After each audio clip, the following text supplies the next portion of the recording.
Chapitre 26. Agartha, le spectre du Valgoulouk. C'est bien que tu sois de retour, commenta le chaman.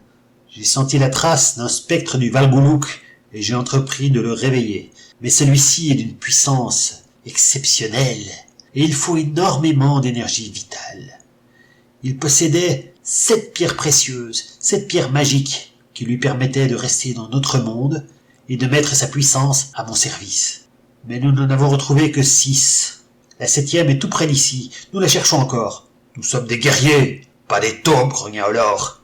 S'ils dévorent nos rourks à cette vitesse, il n'y aura bientôt plus personne pour chercher ou pour creuser. Raison de plus pour ne pas perdre de temps, répondit malicieusement Douche-Glouc. Qu'est-ce que tu nous ramènes là? Une esclave femme des glaces. C'est mon butin. Ils furent interrompus par un hurlement. « Ici! Il est ici! Juste en dessous de mes pieds! Et c'est moi qui l'ai trouvé !» Belgoy sautillait de joie en montrant sa trouvaille. Un attroupement se forma bientôt autour de lui. « Je ne vois rien, filant. »« Mais si !» insista Belgoy. « Il y a une forme sombre, là !»« Ce n'est pas un Urk, ni un homme des glaces. Ça doit être un humain, un Norrois ou un Breton. »« Qui nous prouve que le joyau est là ?» demanda un autre creuseur.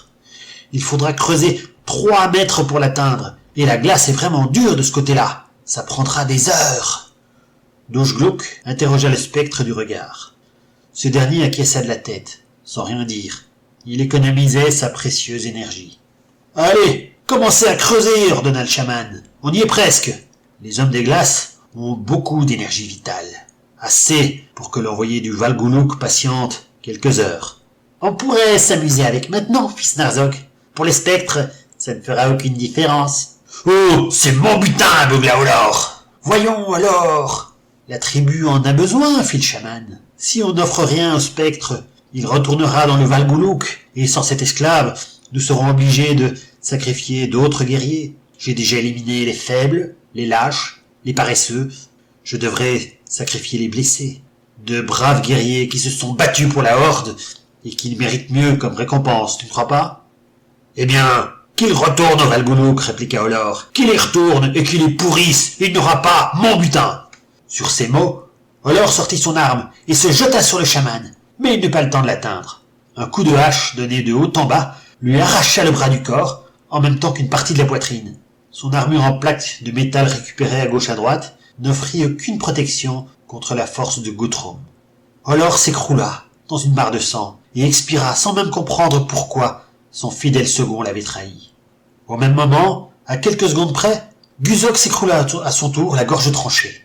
« Il s'apprêtait à te frapper sournoisement dans le dos, » expliqua Snarzok de sa voix nasillarde. « On ne pouvait pas lui faire confiance. Toujours aller chez le fion du chef. » Il cracha par terre sur ces mots. « Mais je ne suis pas comme lui, noble chaman. » Et pour conclure son argumentation de manière convaincante, il ajouta « Et puissant Guthrum, qui fera un excellent chef de guerre. » Le puissant Guthrum émit un grognement qu'on pouvait interpréter comme une approbation. « Amenez-moi la femelle !» ordonna Douche-Glouc.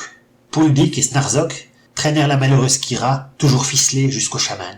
Guthrum trouva le moment opportun pour s'éloigner, en évitant soigneusement de croiser le regard de la fillette. Au fond, l'idée d'Olor de la vendre au marché des esclaves était excellente, mais Olor la considérait comme son bien propre et il n'aurait pas hésité à sacrifier ses compagnons pour la conserver. Guthrum n'avait eu que quelques secondes pour prendre une décision. Borgne, il était faible, et il ne voulait pas finir comme Shalmag, comme les autres victimes.